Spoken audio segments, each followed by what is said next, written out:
Hello guys, welcome back to my channel తెలంగాణలో మీ ఆంధ్ర అమ్మాయి. Today వచ్చేసి dry fruits laddu. Dry fruits అన్నీ ముందుగా కట్ చేసుకుని పెట్టుకోవాలి. అలా కట్ చేసుకున్న బాదం, పిస్తా, కాజుని నేతిలో వేపుకోవాలి.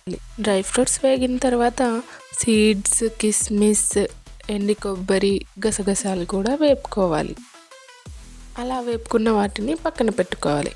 ఇప్పుడు ఖర్జూరంలో ఉండే గింజలను తీసి ఖర్జూరం మిక్సీ చేసి ఆ ఖర్జూరంని నేతిలో వేపుకోవాలి. అలా వేగిన ఒక 5 మినిట్స్కి మనం ముందుగా వేపి పెట్టుకున్న డ్రై ఫ్రూట్స్ని, సీడ్స్ని అందులో వేసుకొని బాగా కలుపుకోవాలి.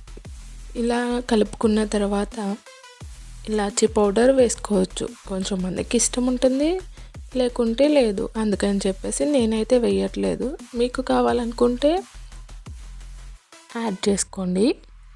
మొత్తం కంప్లీట్ అయిన తర్వాత గోరువెచ్చగా అయ్యేంత వరకు చల్లరనివ్వాలి. అలా అయిన తర్వాత కొంచెం హనీ యాడ్ చేసుకొని మనం చేతితో కలుపుకుంటే బాగా ఆ ఖర్జూరం, హనీ స్వీట్నెస్ డ్రై ఫ్రూట్స్కి పట్టుద్ది బాగా కలిపితే.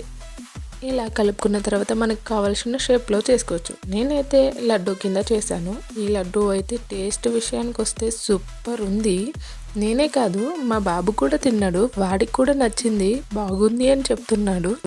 మరి ఇంకెందుకు ఆలస్యం, మీరు కూడా ట్రై చేసి ఎలా వచ్చిందో కమెంట్ చేసేయండి. నా వీడియోస్ కనుక నచ్చినట్టయితే like, share, subscribe. Bye guys. Hi.